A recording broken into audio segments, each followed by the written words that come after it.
untuk pertanyaan pertama, apa itu SKS dan bagaimana sistem penilaian SKS? Mohon jawabannya, Kak. Nah, SKS sendiri itu kan satuan kredit semester. Jadi per semester itu ada SKS, batas maksimal SKS-nya juga.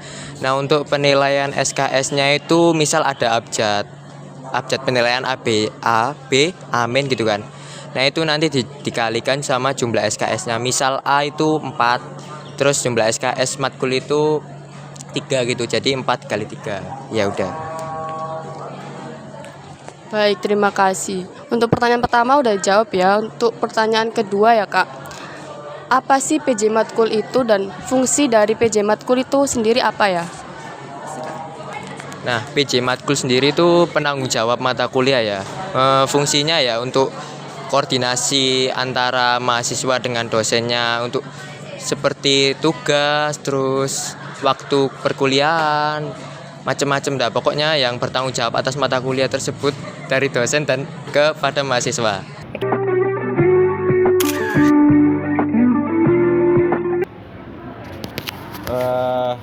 Di sini saya mau wawancara ke kakak tentang UTS itu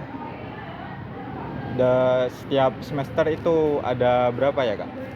Oke, izin menjawab ya. Buat UTS sendiri itu sama kayak SMA pada umumnya. Jadi satu semester itu ada 1 kali. Nantinya itu UTS dilaksanakan di pertemuan ke-8. Kalau untuk tanggalnya bisa dilihat di kalender akademik. Untuk pertanyaan selanjutnya, UAS itu ada berapa kali dan kapan? Oke, izin menjawab. Untuk UAS sendiri itu juga sama. Jadi satu semester itu ada 1 kali. Nantinya itu dilaksanakan pada pertemuan ke-16. Untuk tanggalnya sendiri bisa dicek di kalender akademik. Kalau nggak ada kalender akademik bisa dicek di SSO. Itu bisa daring apa harus luring? Jadi tergantung matkulnya. Kadang ada yang project, ada yang secara daring, ada yang secara daring, ada yang luring. Ya, itu terserah dosen sama matkulnya. Tapi kalau untuk MKWU sejauh ini itu daring semua. Nah, kalau untuk matkul yang biasa-biasanya di sini terutama matematika itu pastinya luring.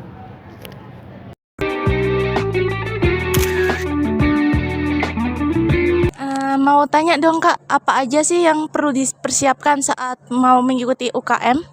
UKM ya. Iya. UKM ini sebenarnya nggak ada keperluannya khusus. Cuma biasanya itu yang perlu disiapkan itu ini kayak pengetahuan tentang UKM yang kamu masuki. Soalnya emang biasanya ada yang kayak kayak wawancara gitu biasanya ada. Terus juga ada juga beberapa UKM yang perlu kayak portofolio, kayak foto-foto atau apa gitu biasanya ada juga. Itu aja sih. Kalau mau masuk UKM-nya doang nggak terlalu banyak persyaratan dan ketentuan.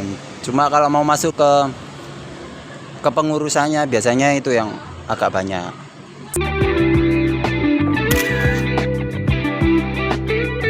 Izin bertanya Kak, apa saja sih yang disiapin buat awal masuk kuliah itu?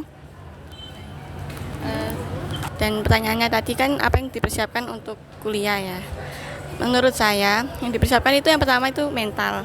Karena kan di SMA dengan kuliah itu beda banget dari segi dosennya, teman-temannya juga. Terus kalian juga harus ingat tekad kalian buat kuliah itu gimana, kayak ya nggak boleh pantang menyerah, apalagi kalau kita udah dapat nilai jelek terus nggak boleh kecewa gitu, harus tetap semangat. Terus kalian juga harus mempersiapkan matang-matang untuk manajemen waktu yang baik, karena kuliah itu kan tugasnya banyak banget, jadi harus bisa mengatur waktu sebaik mungkin. Apalagi kalau mau ikut organisasi ataupun UKM itu harus dipersiapkan matang-matang.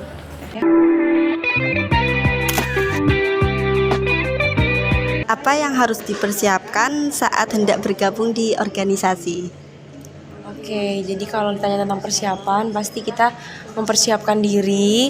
Terus yang dipersiapkan juga ada visi dan misi. Terus apa ya? Pokoknya nanti kita mempersiapkan kayak beberapa pertanyaan yang mungkin akan diajukan. Jadi kayak kita cari dulu nanti materinya apa yang bakal diajukan. Tapi yang penting itu mempersiapkan diri sih menurut aku. Menurut Kak Cita, bagaimana cara berkomunikasi yang baik kepada dosen, cutting maupun sesama teman sendiri? Oke, jadi kalau kita ngomongin soal komunikasi kan kita juga pasti ada adab antara teman sekelompok atau kayak teman sepantaran, terus juga orang yang lebih tua, mau itu kakak tingkat ataupun dosen gitu, pasti ada tata keramanya sendiri kan, ada sopan santun tersendiri juga.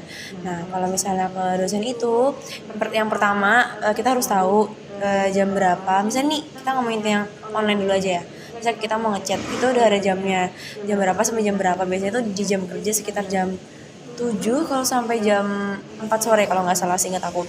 Nah itu juga ada tata keramanya. Jadi misal kita nggak boleh ngechat yang bertele-tele, jadi kita perkenalan, mau langsung disebutin aja apa yang mau kita tanyakan dan juga penutup salam gitu. Jadi itu pertama. Terus nggak boleh kayak bubble chatnya banyak. Jadi kalau bisa satu bubble chat aja udah mencakup semuanya, udah ada perkenalan, udah ada pertanyaannya dan juga ada penutupnya. Nah itu yang secara online. Nah kalau yang secara offline kayak basic manner yang kita ketahui lah ya, ngomong dengan sopan, pakai saya, jangan pakai aku. Itu kalau dari yang sendiri. Terus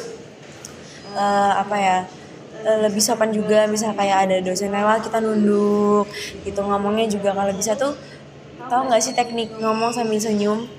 Nah jadi itu bisa kita terapkan bukan cuman ke dosen juga, tapi saat kita presentasi ataupun kayak maju atau lagi ngomong di orang yang formal, itu sebaiknya menggunakan teknik itu dari aku. Terus ngomong sama yang sepantaran, mau itu teman ataupun kerabat yang mungkin sepantaran, itu juga ada tata keramanya tersendiri. Kita tahu kalau misal teman-temannya itu sepantaran, tapi kita juga tahu batasan kan, nggak bisa kayak kita ngomongnya yang menyinggung mereka. Jadi kita juga yaudah kita ngomongnya tuh sambil mikir, oh nanti apa yang kita omongin bakal menyinggung dia atau enggak ya gitu. Dan jangan asal-asalan juga sih. Kalau misalnya emang menurut kalian ini orangnya udah akrab banget, saran aku sih tetap tahu batasan. Jangan, karena setiap orang kan juga punya hati gitu loh. Jadi ngomongnya harus dipikir dulu. Itu sih komunikasi menurut aku sih.